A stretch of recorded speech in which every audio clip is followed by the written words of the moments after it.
You may have already asked AI what you should do with your life. Today, we will talk about how it can honestly help you and the one thing it will never be able to give you. Welcome to the Midlife Reinvention Podcast, a podcast helping women in career and life transitions achieve clarity on their next steps so they can transform uncertainty into an energizing next chapter. I'm your host, Kavita Ahuja, and the founder of It's My Time Now Coaching. If you're wondering what's next in your career or life, you are in the right place. Through solo and guest episodes, you'll gain practical tips, tools, and inspiration to help you uncover blocks, gain confidence, and be, do, and have what you want. I rediscovered myself after the age of 50, and I know you can too. It's my time now to help you do just that. I'm so excited you're here. Let's dive in.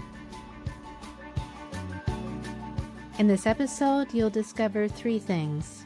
First, what AI can genuinely do to help you find your reason for being. Second, exactly where it stops, and why the 4 circles of your Ikigai cannot be deciphered by a robot. And third, what actually happens the moment your reason for being becomes apparent, and why you need another human being in the room for it. Stay with me to the end because I'm going to show you exactly where the benefits of AI end and the pitfalls begin. Hello and welcome back to another episode of the Midlife Reinvention Podcast. It's your coach, Kavita. If you're new here, welcome to the family. Something brought you to this episode, and I'm so glad that you've come. And if you're a returning listener, thank you so much. I don't take it lightly that you choose to spend your time with me here today. I want to start today with a picture, and maybe this will resonate with you. Perhaps it is late and the house has gone quiet and everyone else is asleep, and you find yourself sitting there with the light of a screen on your face, wondering.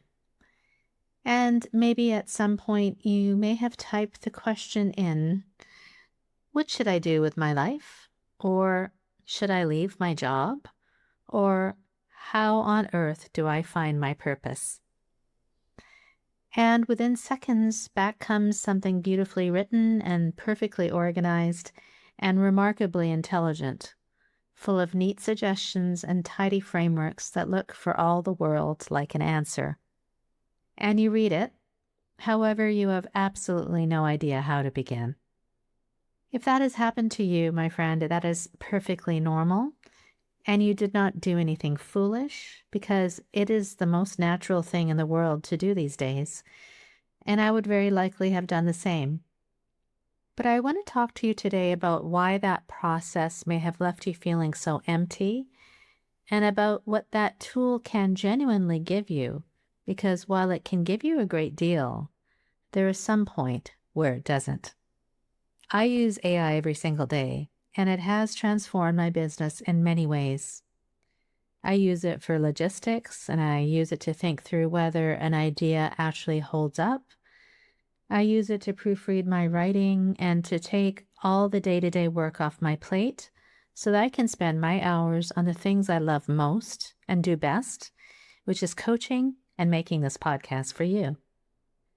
Now, if you are new to this podcast, let me tell you quickly about what I'm going to be referring to today, because this is the basis of my coaching framework, and I don't want you to get left behind on that.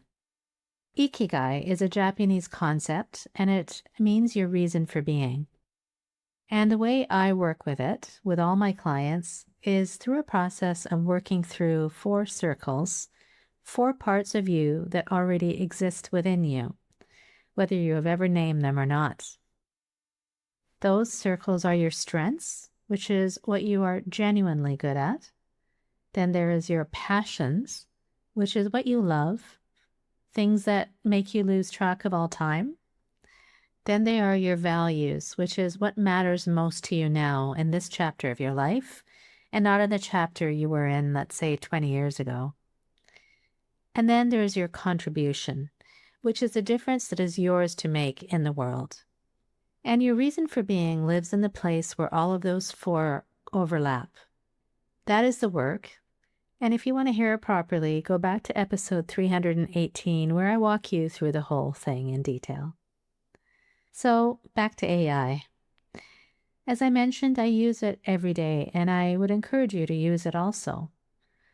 For example, if you were laid off tomorrow, you can use it to, let's say, ask about your rights and what your contract might mean and what questions you ought to be walking in with, and then take those questions to a human being, perhaps an employment lawyer or a career counselor who can actually help you. Let's say you're going through a divorce.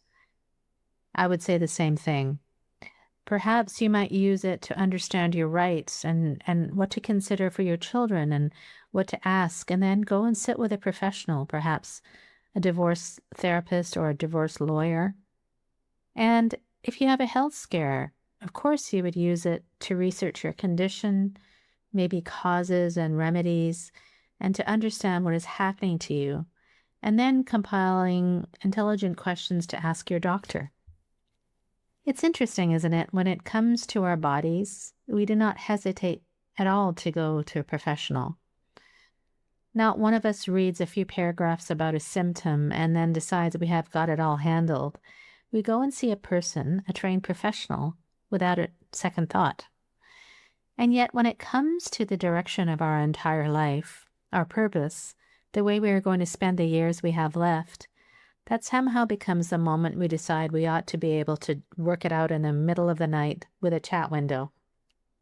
So let me go back to the original question. Can AI find your Ikigai for you? Let me walk you through the answer circle by circle. Let's start with your strengths. Sure, it can genuinely help you there because it can give you, if you give it your background, it will offer you your strengths you may have never have thought to name, and that widens your vocabulary about yourself, which is no small thing. And then your values. It can also hand you a list to consider and prompts you can use to rank them, which is also useful because many women may have never even sat down and named what they truly value now. And your passions. It can ask you good questions about what you loved as a child, about what makes you lose track of time. And those are perfectly good questions, and ones I ask also. And then your contribution. AI can even help you think through what the world might need for someone with your particular experience. So AI can gather your data points, and it can even show you where the gaps are. And that is a real starting place. And I would never tell you not to use it. But here is where it stops.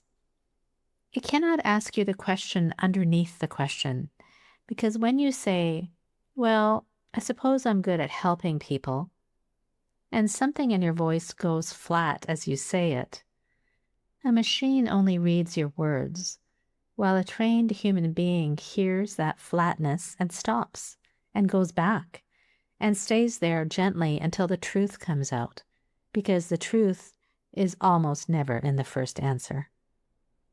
It cannot catch the thing you dismissed. Do you remember the woman I told you about, the one who had reached the very top of her corporate career and felt completely empty at the summit?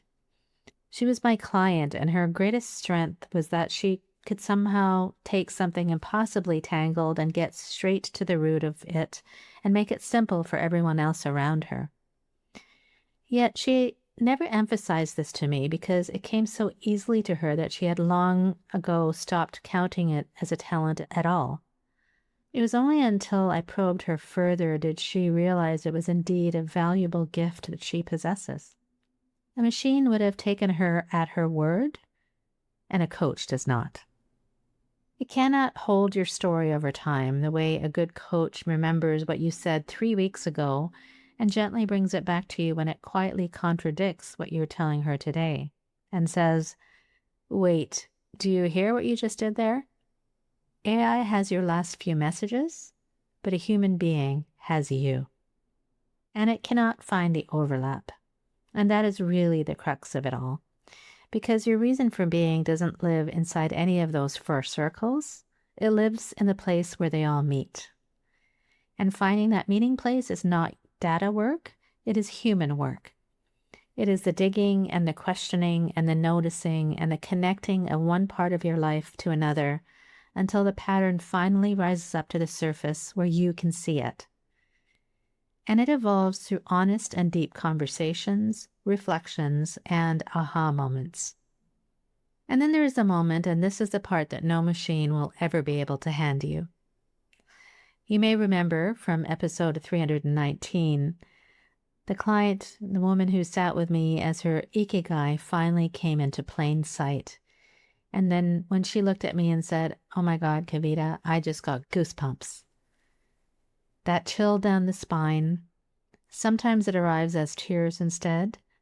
It's a quiet and staggering recognition that it was right there in front of me the whole time and I never saw it. Your body tells you the truth before your mind has caught up with it. And in that moment, there's another person sitting right there with you.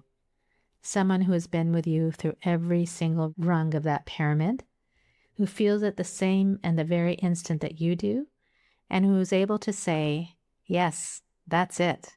And now, what are we going to do about it?" That is not something you can prompt for.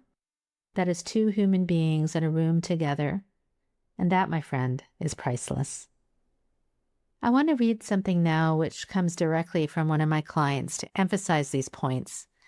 And she says this far better than I could. Here's what she wrote. When I first discovered Kavita through her podcast, I knew that I was at an inflection point in my life, where the fear of nothing ever changing had finally outgrown the fear of the unknown. But I didn't have a clear vision of what that change should look like. Kavita met me where I was, patiently guiding me through the steps of defining my Ikigai and envisioning my future self. Her coaching style is warm, generous, and supportive. She will gently push you past your comfort zone while acting as an accountability partner, one that knows when to nudge you forward and when to bring you back to what is unresolved. As I read her kind words, I contemplated which parts of this AI could actually do and not do. The knowing when to push and when to stay quiet, the remembering of what she had left unresolved, and the choosing to bring her back to it. The caring enough to hold her to what she said she wanted on the days when she no longer wanted it. That is accountability. And it works precisely because when you have a commitment to a person, it feels entirely different than from when you close a chat window. And this is not only my opinion, because the research is beginning to say it out loud also.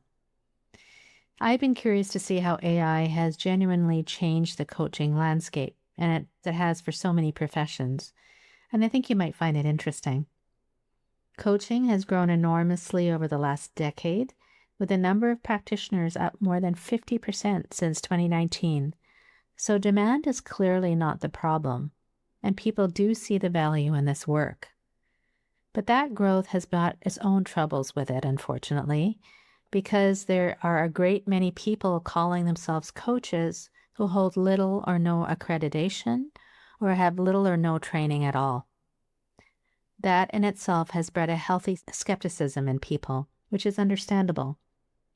So I will say this plainly to you, that if you are going to trust another human being with the direction of your life, then do the work of choosing one who is properly trained and accredited, because that matters enormously, and it is the difference between someone who has a genuine method, experience, and training, and someone who simply does not. And into that landscape has come AI, and what it has done is to make the free end of this market genuinely good, which means that anyone who was selling a shallow or surface level version of coaching is now competing with something that is free and honestly quite capable. And I think that's a good thing because it has raised the bar for what a paid offer actually has to be. That may be a controversial thing to say to some, but it is true. But here's something interesting that was uncovered when they tested it properly. There was a randomized control trial published this year, the first of its kind, in which accredited human coaches were put head-to-head against AI coaches, alongside a control group who received nothing at all. The human coaching produced real and significant improvements in goal attainment, in stress levels, and in how effective people found the coaching to be. And the AI coaching showed no statistical significant improvement over the people who had received no coaching whatsoever. And then there was a detail that was very interesting. Those who were in the AI group dropped out roughly 10 times the rate, and 4 of the participants asked whether they might please be switched to a human being instead. Given a machine, people ask for a person. Now, in fairness, there is another research showing that AI can genuinely help people to hit specific and well-defined goals, and it does that rather well. So, if what you need are specific and well-defined goals, like your resume polished, or help with your interview preparation, or a schedule built, then use it because it will do a lovely job of it. But that is goal completion, and it is not real transformation. And if you are listening to this podcast, then I don't think it is goal completion that you are looking for. Not to diminish the importance of it, but unless and until you do the internal work, those external tasks will not be as effective. You are trying to work out who you are now and what you are here to do with the rest of your life. So here is where I land. Use AI to gather the pieces and use it well. But you cannot outsource the culmination of the pieces of your own life to a machine, because the interpretation is where the meaning is, and the meaning is something that gets made between real human beings. So I know this has been a different episode today, but as we face the realities of the world we live in now, I believe it's so important to face them with honesty. AI is not an enemy. It is another tool in your toolbox. But it cannot replace the human connection that arises when you actually feel those goosebumps with another person. So let me leave you with the 3 things I want you most to carry out of this episode today. First, that AI can genuinely help you gather your data points, your strengths, your values, prompts for your passions, and it can even show you where the gaps are, and you should absolutely use it for that. Second, that it stops exactly where the depth begins, because it cannot hear what your voice does when you are not quite telling yourself the truth, and it cannot catch the talent you dismissed years ago, and it cannot find the overlap where your 4 circles meet, because that is human work, and the research is now bearing that out. And third, that it will never be in the room for the moment your reason for being comes into focus, when the chills run down your arms and someone who has walked every step of it with you says, yes, that is it. So here is the now. This week, notice where you may have been taking the deepest questions of your life to a screen, and then imagine what it might be like to just bring just one of those questions to another human being instead. Just imagine. And if you want a place to begin, take my free career and life fulfillment quiz, which will show you honestly where you feel most alive right now and where the gaps are, and that is your data. But the filling in of those gaps, and the asking of the deeper questions, and the finding of the overlap where your reason for being actually lives, that is the work of a human being, and I would love to be that human for you. Take the quiz, and then book a Clarity and Next Chapter call with me. Both links are waiting for you in the show notes. Thank you so much for being here today, and I would love to hear how this episode and this topic landed for you. And what topics would you love to hear more of? Send me a line at kavita@itsmytimenowcoaching.com and share it with me. I read every response. And remember, until next time, my friend, You get to decide what comes next. So say it with me and say it with confidence. It's my time now.